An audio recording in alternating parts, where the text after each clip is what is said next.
meat pie, some pasties, a few buns, fizzy drinks. That is the last confirmed purchase made by the Beaumont children. 9-year-old Jane placed a £1 note on the counter at Wenzel's Cakes Bakery near Glenelg Beach at approximately 12:15 in the afternoon on January 26, 1966.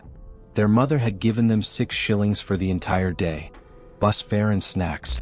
Where that pound note came from, no one has ever been able to fully explain. By 5:30 that same evening, the parents were at the Glenelg police station. 3 children ages 9, 7 and 4 had walked into a packed public beach on a bright summer morning, in full view of dozens of people, and simply never came home. No bodies have ever been recovered. No one has ever been charged. No one has ever been convicted. 59 years later, the case remains open.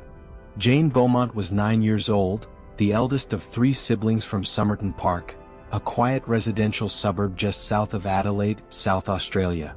She was by all accounts a responsible, capable child, trusted by her parents to look after her younger sister Arna, 7, and their 4-year-old brother Grant. The Beaumont children were not reckless. They were not unsupervised in the careless sense. This was a routine they had done before, a short bus ride to a familiar beach, a day in the sun, home before lunch. Their mother Nancy felt no unease that morning. Their father Jim was away on a brief work trip. That trust, placed in the children, placed in the community, placed in the idea that the world was essentially safe, is an important part of understanding what happened next. Because what makes the Beaumont case so enduring is not that 3 careless children wandered somewhere they shouldn't have. It is that 3 careful, known, visible children disappeared in one of the most public places imaginable, and left behind almost nothing. The disappearance. January 26, 1966. Glenelg Beach, Adelaide. Australia Day. The children boarded a bus at 8:45 in the morning, cheerfully waving to their neighbors as they went. Jane wore a sundress over her swimsuit. Arna carried a small purse. Grant clutched a plastic spade. The beach was crowded, families everywhere, children building sandcastles, the nearby amusement park humming with noise. Multiple eyewitnesses later confirmed seeing Jane, Arna, and Grant on the beach that morning, playing in the shallow water, digging in the sand, entirely at ease. They also noticed a man with them. He was described as tall, somewhere between 30 and 40 years old, with a long face, a high forehead, and short blonde to light brown hair. Athletic build. Seemingly relaxed. Witnesses observed him speaking with the children, standing close, appearing comfortable in their company. One witness reported hearing the man explain to bystanders that the children's money had been stolen, apparently offering a reason for his presence with them. In the context of a crowded 1966 beach, in a time when communities trusted themselves completely, a concerned adult helping 3 young children seemed entirely unremarkable. They walked away with that man as if they knew him. Eyewitness, Glenelg Beach, January 26, 1966. That single observation would take on enormous weight in the years that followed. At approximately 12:15 in the afternoon, witnesses saw the 3 children walking away from the beach in the company of this man. Shortly after, Jane was seen inside Wenzel's Cakes purchasing food and drinks.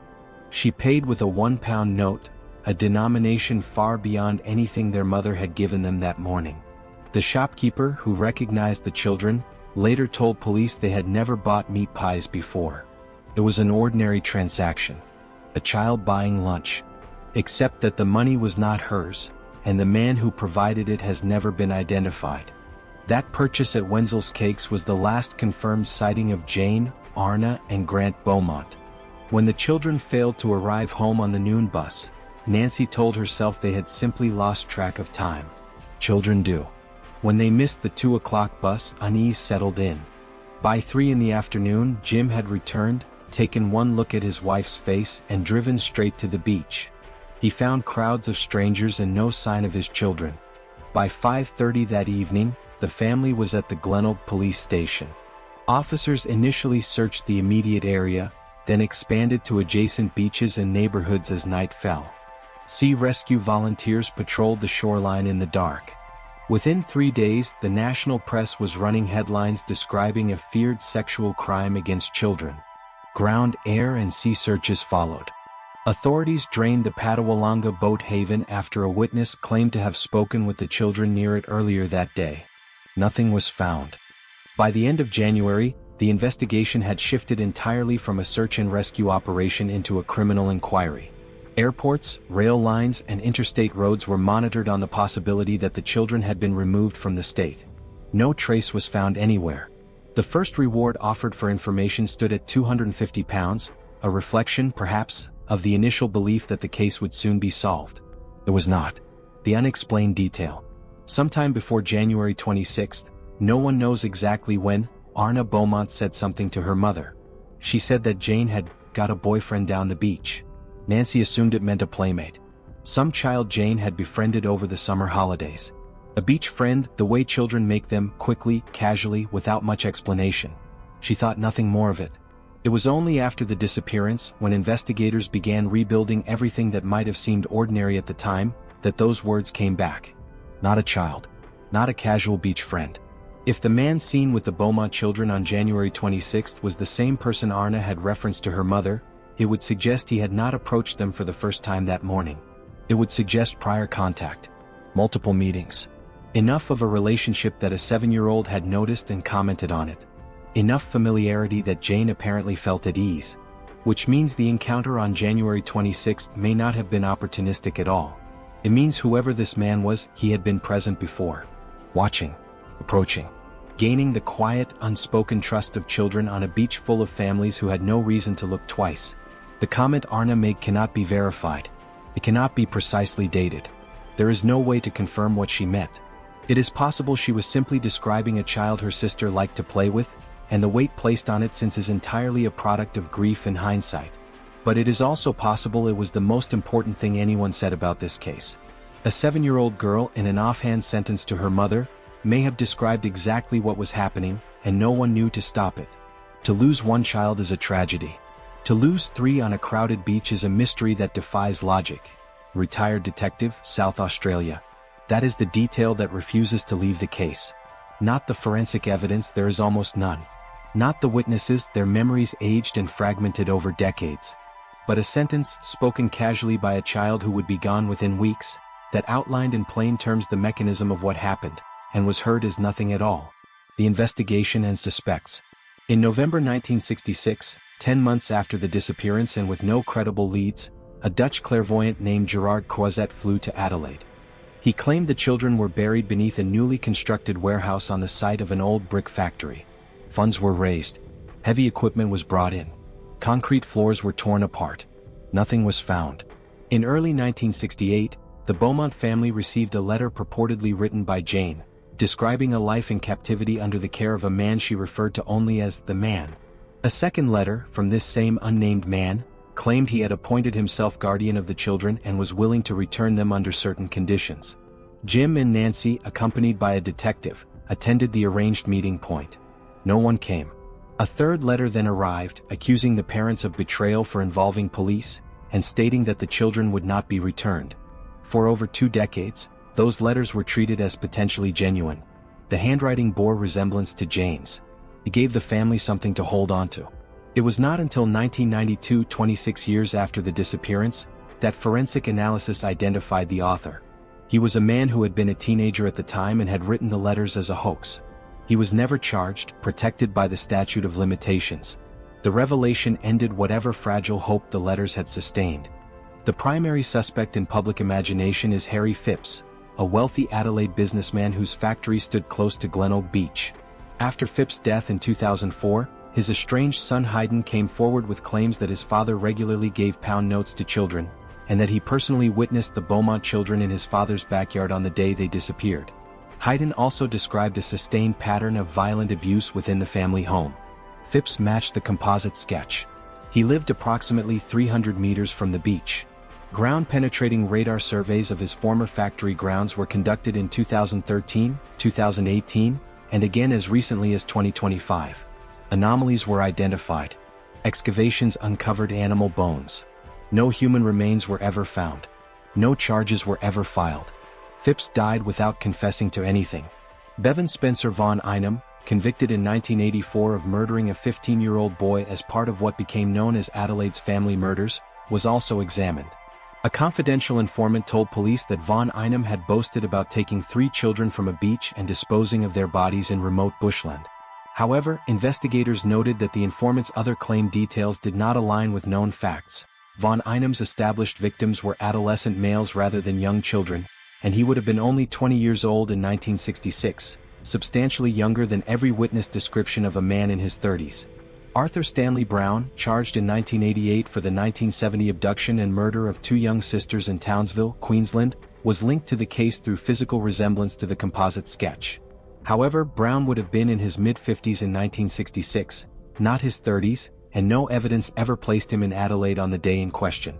He died in 2002 without standing trial, having been deemed mentally unfit due to Alzheimer's.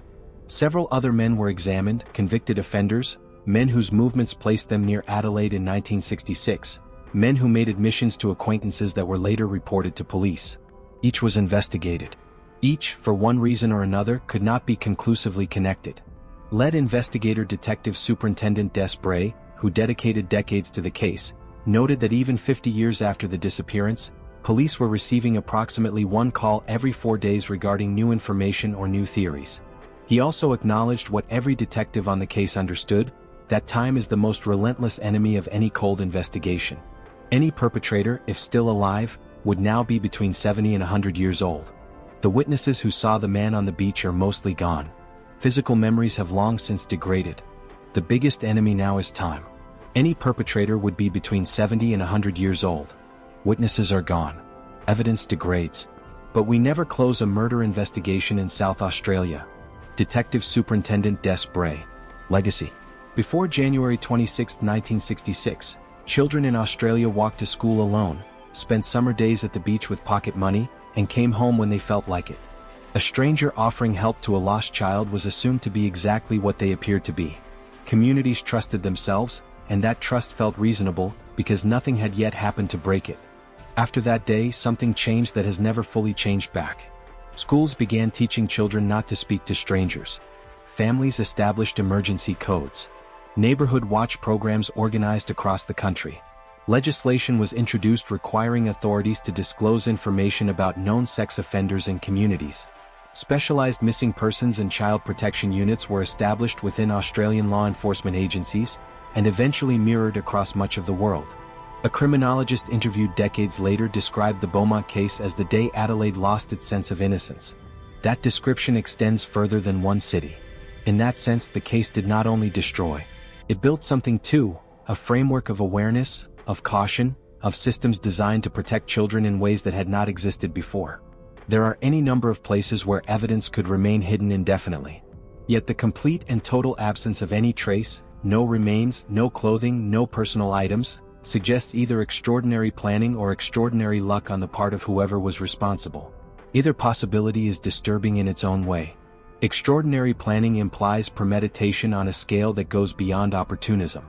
Extraordinary luck implies the world simply looked the other way at exactly the wrong moment, and kept doing so for 60 years. Jim Beaumont died on April 9, 2023. Nancy Beaumont died on September 16, 2019.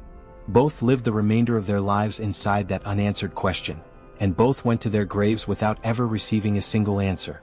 The case remains the oldest active missing persons investigation in Australia. A reward of $1 million has stood for years, and it remains entirely unclaimed.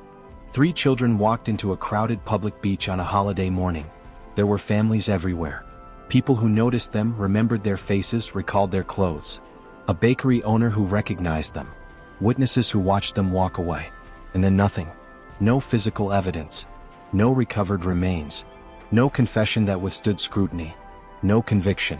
60 years of searching, excavating, investigating, and waiting, and the case remains exactly where it began. Open. Unanswered. What is left is the image that the eyewitness gave us. 3 children walking away from the beach with a man, calmly, without hesitation, as though they had done it before. Because perhaps they had. So the question that has outlasted everyone who was there that day, the detectives, the witnesses, the parents themselves, is not simply who that man was. It is this. In a beach full of families on a national holiday in broad summer daylight, how does someone take 3 children and leave behind nothing? And what does that silence mean, not just about the man who walked away with them, but about everything we assumed we would have seen, Everything we told ourselves we would have noticed and didn't.